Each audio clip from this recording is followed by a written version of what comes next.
Hi, good evening, or good morning. Welcome to Leisrealtalk. It's election day, so hopefully people have time to join our live stream. Today we'll talk about the three circumstances in which Beijing or Xi Jinping will end the zero COVID health policy and their consequences. Okay, can people hear me? All right? Yes? Okay. All right. So China's draconian zero COVID policy has put a big dent on the world's supply chain. And one such example is the recent Foxconn meltdown at the Apple's largest iPhone factory in Zhengzhou. And people are eager for the regime to scrap the policy.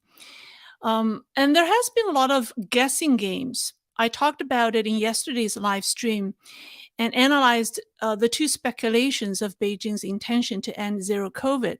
Today, we'll talk about the circumstances uh, in which Xi Jinping will consider ending the policy and their consequences. And also, we'll talk about whether that means war in the Taiwan Strait.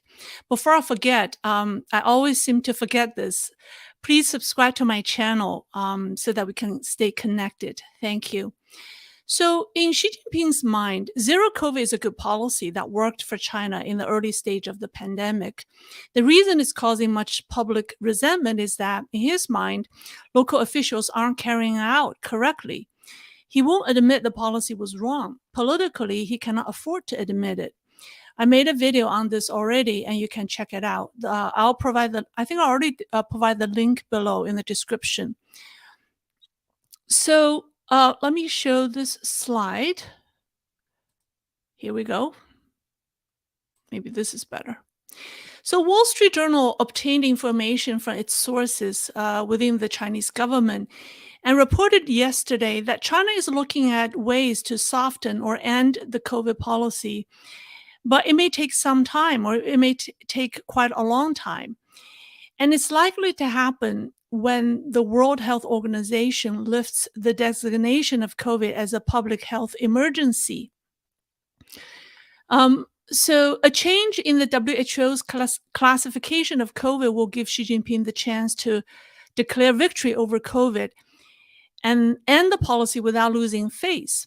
Wall Street Journal also gave a few other conditions for the CCP to relax the policy, such as improved vaccination rate and the availability of oral antiviral treatment, and so on. The Wall Street Journal article is devoted to a technical discussion of China's public health policy change, and it's coming from a Western perspective. But Xi Jinping's decision will be a political one. Like I pointed out yesterday in my live stream, Chinese technocrats do the groundwork, but they're not the final decision maker. They may not even carry much weight to influence Xi Jinping on a major political decision such as this one. So I think there are three scenarios that will make Xi Jinping consider ending zero COVID. And the first one, let me go, here we go. Maybe we could do this. Yeah, the first one is when China's opponent, the United States, succumbed to a public health, economic, or political crisis. And the reason why I say that is if you analyze Xi Jinping's policies during the pandemic, they have been going in the opposite direction as that of the United States. So here's a cartoon published by CCP's state control media that compares the American approach to COVID versus the Chinese approach. And I just want to share that with you. I thought it's quite interesting. But if you look at what has happened in the past 3 years, in the early months of the outbreak in 2020, China adopted strict lockdowns and banned travels, while the rest of the world was still trying to figure out what to do. And when other countries adopted lockdowns and suffered an economic downtime, China declared victory over COVID and reopened. Its economic and industrial production were quickly back on track. It was during this time that China's exports soared and its global share of trade reached a historical peak in 2021. After the West gradually opened up and relaxed its COVID policies, China went the opposite direction, as we saw how major cities such as Shanghai, Xi'an, and Shenzhen went into lockdown mode. And so one of Xi Jinping's political ideas is called Dongshen Xijiang, which means East rises, West falls, which means that China has risen to replace the United States, which is declining. So in his mind, he likes to do things differently from what the United States do or does. And this is even evident in the interest rates, right? When the when the US Fed increases interest rate, China cuts interest rate. So if the United States suffer a major economic setback or experience political instability, such as political polarization between the right and the left, and today's election day, I have not followed. I don't even know what the result is. But let's say there is a serious situation where the country is divided, or there's another public health crisis, and Xi Jinping and the CCP will feel less threatened or feel more confident, and they will relax zero COVID and take advantage of the situation.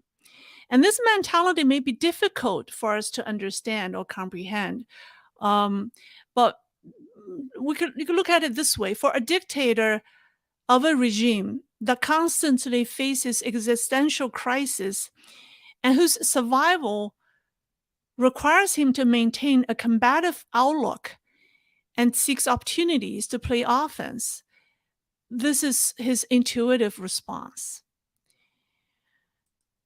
And the second scenario is that when the Chinese economy has completely collapsed and social unrests erupt incessantly in China, when his power is directly threatened, he will be forced to reopen China or do something to change his policy.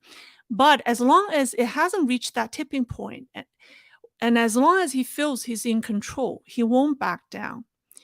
And this is a common trait of dictators. So I just share with you some pictures. These are the pictures taken during lockdowns where, at a regional level, you already start to see people protesting lockdowns in isolated areas. But when this reach a certain tipping point, he will be forced to do something. And the third scenario is when he feels that he has, the third one I think is the most important because it's most likely to happen. It's the scenario when he feels that he has satisfactorily transitioned the Chinese economy into a state-controlled economy, and when the party has effectively controlled resources or national resources, and part of his common prosperity vision or plan is securely rolled out, he will relax zero COVID. So what does that mean? From his perspective, Chinese economy, so maybe I could come back a little bit. All right. So from his perspective, China's economic growth of the past 4 decades and the wealth people have accumulated have weakened the party's control. The ultra-rich are getting too powerful and intimidating to him. Meanwhile, Western ideas and liberal thoughts have diminished people's loyalty to the regime.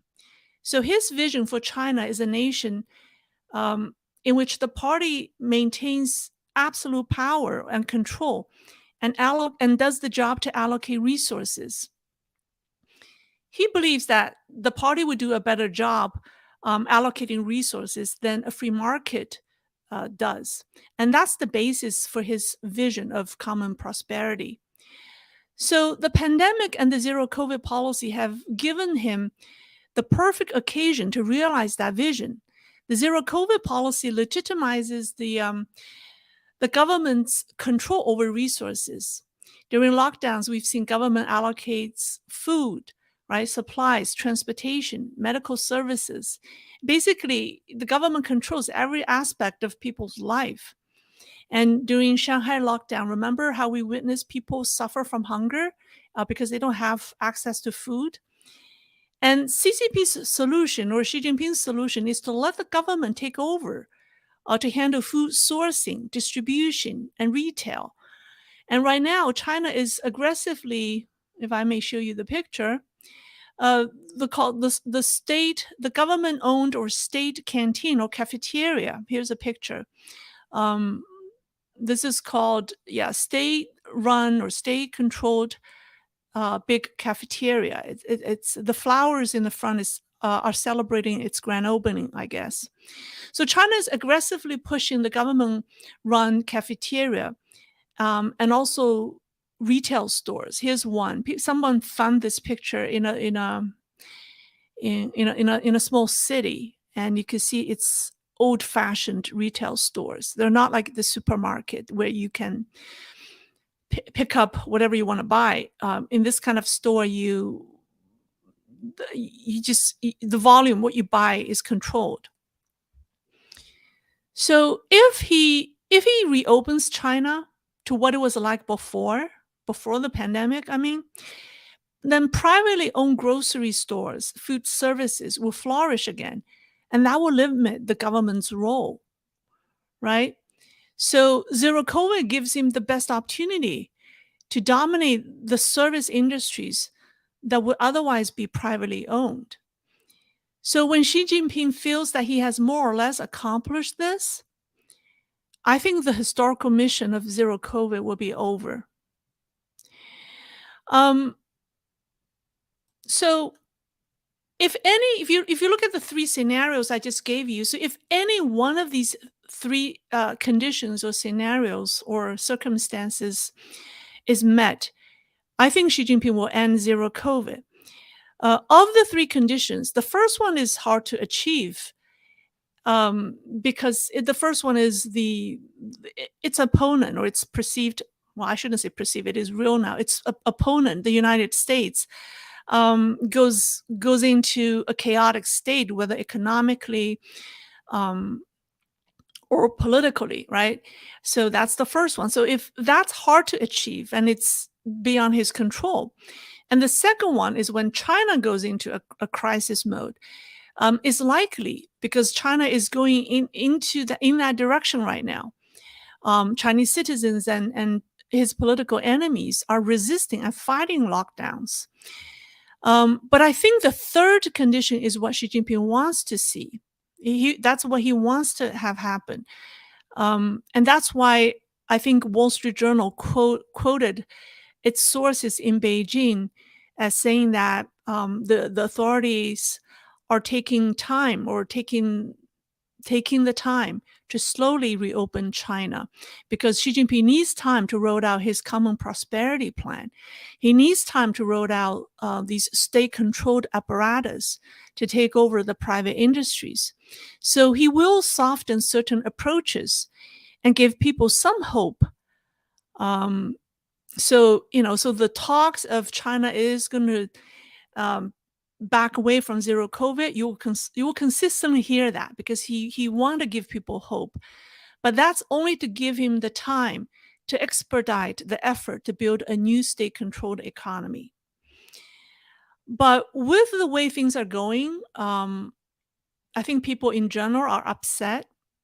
So she may be forced to scratch zero COVID, right? So the second scenario is also very likely to happen. But if Xi Jinping ends zero COVID involuntarily, that doesn't mean things are going to get better in China. I think the Wall Street investors may not get what they want because China may be facing even greater dangers. This has precedence, and let's take a look at how um, Xi Jinping's Xi Jinping's idol Mao Zedong dealt with the same situation before.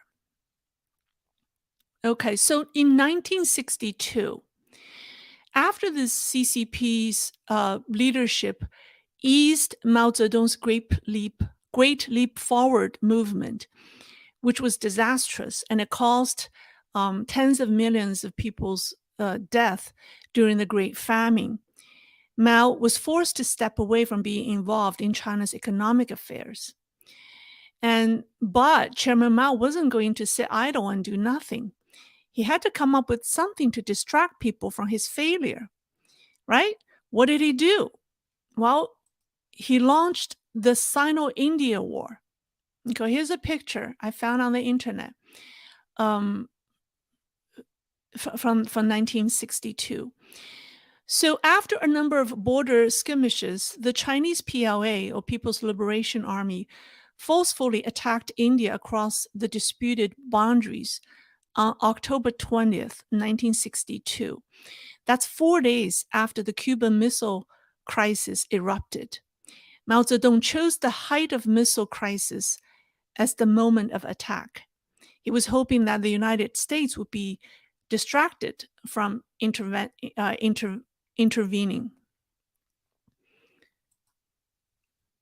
But the quick resolution in Cuba allowed Washington to respond to India's request for help.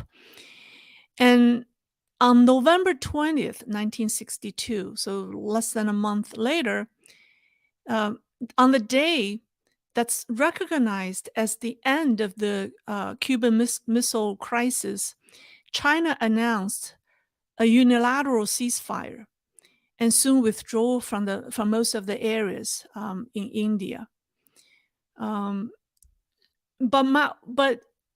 so you think about it, on the very day that the missile crisis was over, China knew that the United States would intervene and announced the war was over.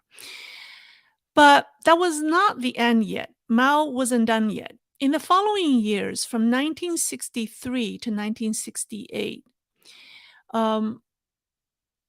Mao actually, I think it started in 1962 after the war with India. He promised Ho Chi Minh, the Vietnamese leader, that the CCP would help the North Vietnam with their struggle, quote unquote struggle, with the Americans. So from 1965 to 1968, Mao sent 320,000 PLA troops to Vietnam in an effort to help the North Korea to fight the Americans. Now, this number was not published until, I think, in the 1980s, right? It was People's Daily who that published this number. So, but before that, China never admitted that it helped Vietnam to fight the Americans. So this number is actually official Chinese number. And before he sent the troops, there was an anti-American protest in Tiananmen Square in February 1965, denouncing American aggression in Vietnam. It was attended by 1.5 million people, and it was actually on February 10th of 1965. So now let's come back to the present, right? So if Xi Jinping is forced to back down from his zero COVID policy, particularly when he felt that he was defeated by his political enemy, do you think he will follow Mao's footstep and start a war against Taiwan? That's just my question. And if you look at all of the three above conditions that I mentioned, right? If any of the three above scenarios becomes reality, whether the United States is in chaos, or whether China is in chaos, or whether China becomes a supersized North Korea, think about it. The world is no longer the same. That's what I meant when I say China will not go back to the pre-COVID era and the days when Wall Street investors enjoy a close work relations with Beijing are over, because it, China will not be able to go back. And that's because you have a leader in Beijing who doesn't like what had happened in China before he took power. He believed that the West and its money have colluded with his officials and have corrupted them and weakened the party's control, has weakened the CCP's rule. So on that note, he doesn't want China to go back. So that's kind of my presentation on the subject. Let me come back. Let me see if people have any questions. I think I just quickly go over that in 20 minutes. Let me see if people have questions. Thank you. From Venkat. Let's see. Let me just quickly go through the super questions and super chats. I think that's it. Okay. All right. Let me see if people have any questions. Okay. Here we have Travel with Love. Hi, Lei and everyone. Greetings from California. Happy Tuesday and happy Wednesday. Yes. Thank you. Okay. All right. From Bradford Walker, she has no intention to return the domestic economy to its open state. It's become an attack vector for threats to his power. Yeah, I think we just discussed that. Let me see. Do I have any questions? All is well, Lei. Okay, good, good. Alibaba nationalized? What? I have not heard, but Tencent, right? Tencent, the company that owns WeChat, uh, is not nationalized, but it formed a joint, private, public partnership with a state-owned telecom company, and this private-public partnership is the first step to nationalize private companies. So this happened in the 1950s when CCP took over, and that's the first thing they did when they forced all private companies to form a partnership with a public company, and then the public company is responsible for running the new joint venture, and the private owners were given certain percentage of return on investments. They are promised, I think 5% for 20 years. And then after 10 years, the CCP told them, that's it. That's all you got. You know, the company is ours, and you got your money, and then that's it. So it happened in the 1950s, and it seems that Xi Jinping is doing that again. And then Tencent is the first high-tech company that went through that. All right, thank you guys for hitting likes. Question. Let's see. If China did decide to attack Taiwan, would Taiwan survive such a war? Wow, that's a big question. I think it's not easy. I think it's not easy for CCP to succeed. It would be so much more difficult than the war in Ukraine, because Taiwan is an island, right? And then Taiwan is also more militarily prepared than Ukraine at the time. And also the type of support Taiwan will receive from the international community will be stronger.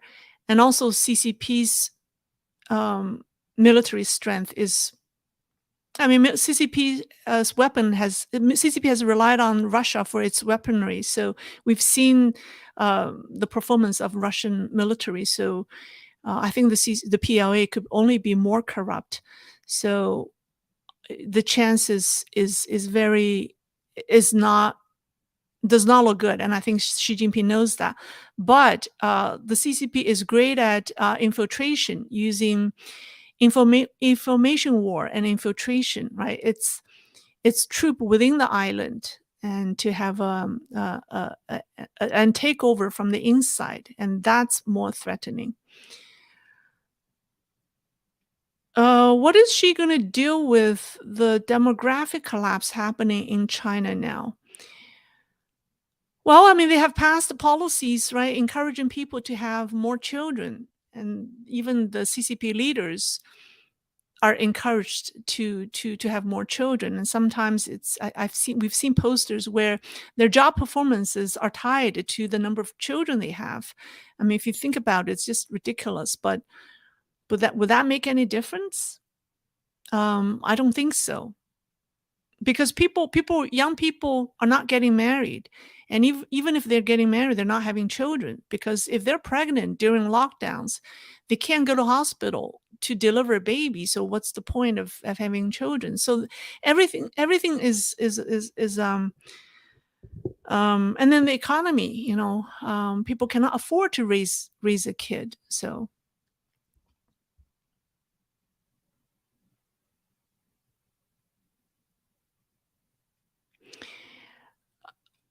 um do you think expats will be unwelcome in a near future agenda in China? I don't think so. I think if you look at what Xi Jinping has done in the last couple of weeks, the the things they announced when the German chancellor visited China, right, where they allowed German vaccines to be available to expats living in China. I think China's is going to control its domestic population as tightly as before, but it's going to relax to some extent.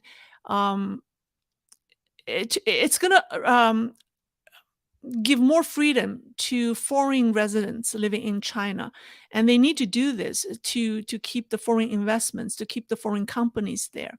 So it will soften its policy for foreigners living in China, but for domestic citizens, it's going to be the same as before. Thank you. Travel with love. Thank you. When will China finally take over Taiwan? Well, do you want China to take over Taiwan? It sounds like you can't wait. I don't think Taiwanese would love that idea. Okay, so here I have a question from Michael A. Mayo. If China closes its economy to Western investment, how does it intend to continue influencing, undermining Western world internally? Doesn't that take a big weapon off the table?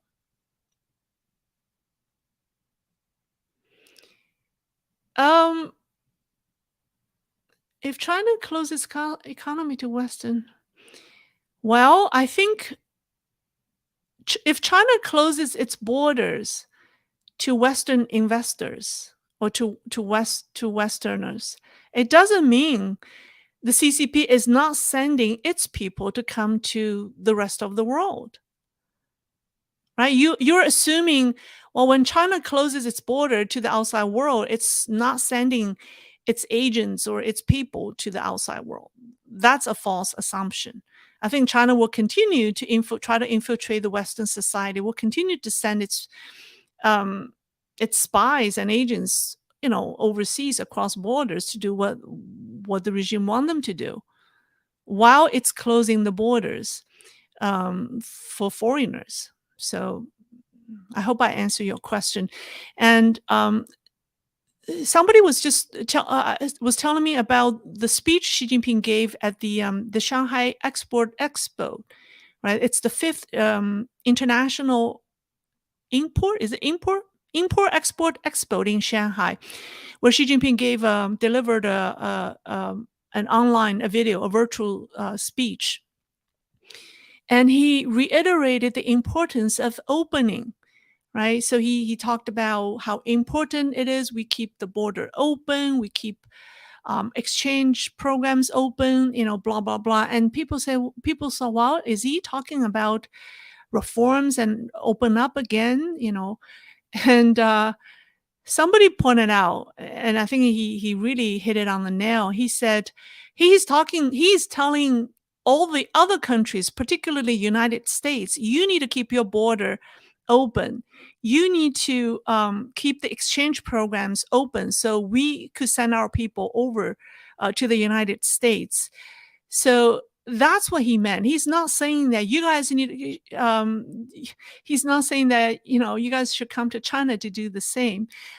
So his I mean, this is it's always double standard, for the CCP, right? So it can I its officials can post on Twitters and on Facebook. They could have accounts on our social media, but we cannot maintain accounts on WeChat or Chinese social media platforms. So it's always double standard. And not until the Western world does something about this, the CCP will always take advantage of that double standard. Okay. All right.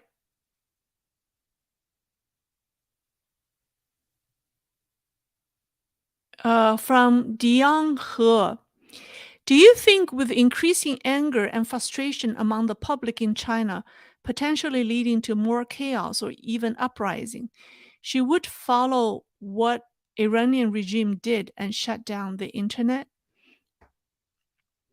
I think I think it's likely. I mean, it's going to do whatever it takes to keep the regime in power. Yeah, I think it will do that. From Maine Velasco. Thanks for your answer, and your channel is the best. Greeting to this community. Thank you. Thank you very much. Won't some Chinese be upset if only foreigners get the mRNA vaccine? Um, yeah, but only the n- ordinary Chinese, the wealthy Chinese, and the privileged Chinese. I'm sure all the CCP officials are getting foreign vaccines. China imported a large amount of foreign American vaccines. Guess who are they for? They're not for the foreigners. They're for the government officials. So if you have privilege, you get the best. It's only the ordinary citizens that are going to be upset. Um, Let me see. Lei, what's happening with the film industry in China? How is it affected by zero COVID? And how does the military deal with the zero COVID? The military deal with zero. Okay, with the entertainment industry in China, it's being after the party's Congress, Xi Jinping is going to start a political campaign to further clean out those individuals who he believes pose a ideological threat, right, to the country. And the first industry he targeted was the entertainment, or is the entertainment industry. So I think the film industry, the entertainment industry right now is not doing very well. And we've seen a number of famous directors and movie stars have already left China. So yeah, the entertainment industry is always the first industry that set the that set that tell you where the wind will blow. Okay. Um, um, from from Batin Acid, I noticed Chinese university students increasingly embrace infantilism and broadly rejecting engagement with the wider world. Do you agree that the regime encourages or exploits this, and if so, how? I think there are two possible answers. One is what you see the Chinese say publicly may not represent what they really think inside, because Chinese are programmed to say the politically correct things. Do they really agree with what they say? It may not be the case. So sometimes they would purposely say make some sensational comments, right, to be politically correct or to gain some social credits for that sake. On the other hand, there are a lot of young Chinese who have been brainwashed. They literally believe what the CCP the CCP's propaganda. So that is indeed what they believe. So there are two sides to that phenomena. All right.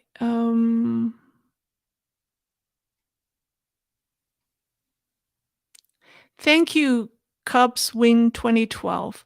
Thanks again for your insights, Lei. I don't have a question, just want to support the channel. Thank you very much. Yeah, I sometimes YouTube's algorithm is not on my side. My first video on Foxconn, remember I did a video, a live stream on to analyze what the reasons were behind Foxconn's lockdown, and then YouTube thought the video was not fit to have ads, and then I was totally surprised because the discussion was a business discussion, right? So and I appealed, and they put it back. So you constantly have to, you know, you have to fight with them from time to time.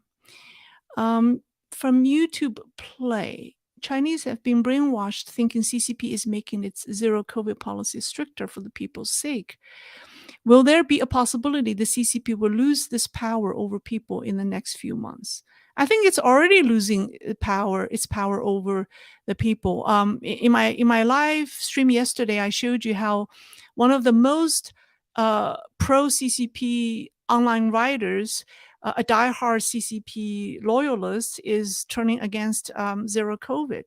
So it's already happening. From William Warren, will North Korea attack South Korea when CCP attacks Taiwan? I don't think it dares to. Um, the recent nuclear test, the recent aggression that North Korea has shown in the past couple of days or week is clearly a coordinated effort between Russia, North Korea, and China. And um, everyone that I talk to, that I follow, is saying that China is obviously behind that, right? So China if you think about the amount of missiles North Korea uh, has sent. Somebody did the calculation, like the amount of money that it costs North Korea. I think the amount of money is like how much it's the total cost of food. It's in the tens of millions of dollars. It's the amount of money North Korea spent to import food from China. So where does it have all the money to fire so many missiles? If China isn't behind North Korea, it won't do that, right? So clearly, it's a coordinated effort.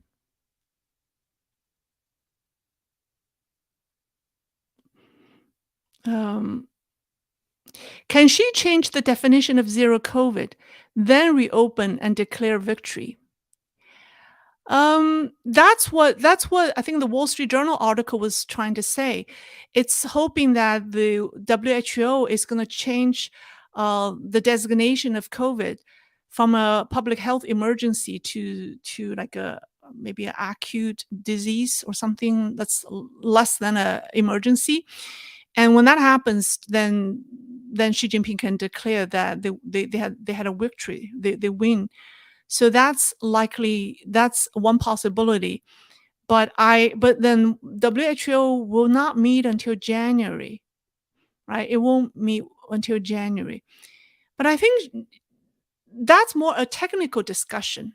That's what I don't think it really matters how WHO. I don't think Xi Jinping needs WHO's new label to change his mind. I think he's using zero COVID uh, to do what he wants, which is to change, to transition Chinese economy into a state-controlled economy. And zero COVID gives him the perfect opportunity to do that. And he doesn't want to miss this opportunity. He wants to do as much as he can while he could have such a policy in place. So it's not like he's in a hurry to get rid of it, but he's trying to balance that with, the public unrest. So I think the regime will try to appease the public. I mean, he has already accused the local officials by telling them that, you're going too far. He's saying that the policy is correct. It's just the local officials are not executing the policy correctly. So, but the real essence of the policy is he wants to achieve his vision of a common prosperity and a state-controlled economy. That's his ultimate goal behind zero COVID.